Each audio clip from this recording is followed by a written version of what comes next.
شیخ ثناوی رحمۃ اللہ علیہ تھے، ایک قاضی، اس وقت کے جو شریعت کے قاضی ہوتے تھے، تو وہ ان کے ساتھ پولیس رہتی تھی، کہیں غلط کام ہو رہا ہو تو وہ پولیس ان کو ڈانٹتی سمجھاتی، یہ ناجائز کام نہیں ہوگا۔ یہ ہوتا تھا شاہی حکومتوں میں، بادشاہوں کے زمانے میں۔ تو انہیں پتہ چلا خواجہ نظام الدین اولیاء اللہ کے یہاں محفل سما ہوتی ہے۔ محفل سما کہتے ہیں اس کو، یعنی ایک قوال کوئی کلام پڑھتا ہے اللہ کی شان میں، رسول کی شان میں، اور اس میں جو وہ اللہ والے بیٹھے ہوئے ہوتے ہیں وہ اللہ کی شان میں سن کے ان کی تڑپ جاتے ہیں، مست ہو جاتے ہیں، اور ان کی روح پھڑک جاتی ہے، اللہ کی محبت میں کی آگ لگ جاتی ہے۔ اس طریقے سے وہ ان کا طریقہ ہوتا تھا۔ ایک شاعر بیٹھا ہے، ایک قوال بیٹھا ہے اور وہ سنا رہا ہے۔ تو آپ کو پتہ چلا کہ یہ جو محتسب صاحب تھے، قاضی صاحب، وہاں پہنچے پولیس کو لے کے، جا کے دیکھا تو وہاں قوالی چل رہی ہے اور سارے حق حق اللہ مست ہیں اور آنسو چل رہے ہیں، سب بہہ رہے ہیں، برا حال۔ تو حضرت نے کہا اے، وہاں ایک کون سنے، زور سے کہا کسی کو، ایک کا دیکھو ہلایا، وہ یوں منڈا ہلا، ہل گئے، پھر اپنا مست ہے، اسے پتہ ہی نہیں۔ انہوں نے کہا یہ شامیان نے کاٹ دو، ان کے رسے کاٹ دو، یہ جو ان کے سر پہ گریں گے شامیان نے، جب انہیں ہوش آئے گی۔ شامیان کے رسے پولیس نے کاٹ دیے، لیکن شامیان نے رسے کٹنے کے بعد یوں کہ تو تنے کھڑے ہیں، یوں کہ تو کھڑے ہیں۔ جب محتسب صاحب نے دیکھا شامیان نے یوں کہ یوں رہ گئے، گرے نہیں، تو کہا پولیس والوں سے چلو، اب تو یہ اپنی ہوش میں نہیں، پھر کہ دوسرے وقت میں آ کے انہیں سمجھاؤں، چلو۔ پولیس والوں کو لے کے چلے۔ اب پولیس والے دیکھ رہے ہیں قاضی صاحب کا حکم یہ، اور یہاں حال یہ کہ رسے کاٹ دیے، شامیان نے گرے نہیں، جو کہ تو تنے ہو، عجیب حال۔ پھر ایک دن قاضی صاحب بیٹھے تھے حضرت کے پاس، اور بیٹھے بیٹھے ایک شاعر نے ادھر سے کوئی شعر پڑھ دیا، بس حضرت کو تو حال آ گئی ایک دم سے، اور ایسی حال ہوئی، آگ لگی اندر روح میں، ایک دم کھڑے ہو گئے نعرہ لگا کے حق۔ جب کھڑے ہو گئے قاضی صاحب نے پلہ پکڑ کے نیچے کو بٹھا دیا۔ دوبارہ جب اس نے پڑھا پھر کھڑے ہوئے جذبے سے، پھر پلہ پکڑ کے نیچے کو بٹھا دیا۔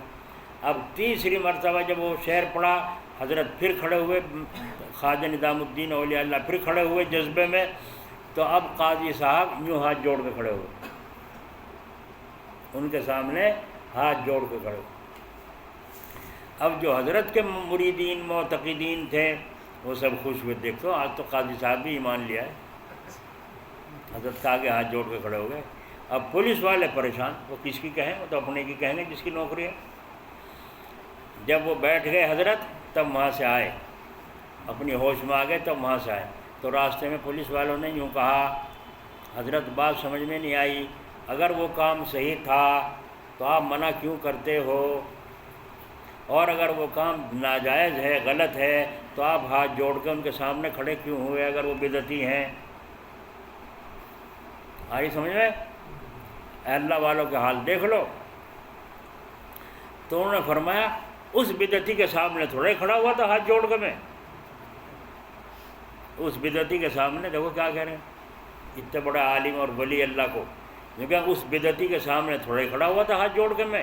اور فرمایا جب پہلی دفعہ وہ کھڑے ہوئے تو ان کی روح آسمان اول پہ پہنچ گئی، وہاں تک میری بھی پہنچ تھی، میں نے پلہ جھٹکا نیچے پکڑ لایا، کھینچ لایا۔ دوسری مرتبہ کھڑے ہوئے تو ساتویں آسمان پر ان کی روح پہنچ گئی، وہاں تک بھی میری پہنچ تھی، میں نے پھر پلہ پکڑ کے جھٹکا اور کہا تم فرشی ہو، بندگی اختیار کرو، تو پھر زمین پر لے آیا وہاں سے بھی۔ تیسری مرتبہ جب کھڑے ہوئے تو ان کے سامنے اللہ تعالیٰ کا عرش تھا، تو میں عرش الہی کے سامنے ہاتھ جوڑ کے کھڑا ہو گیا۔ دیکھا غلط کو غلط کہہ رہے ہیں۔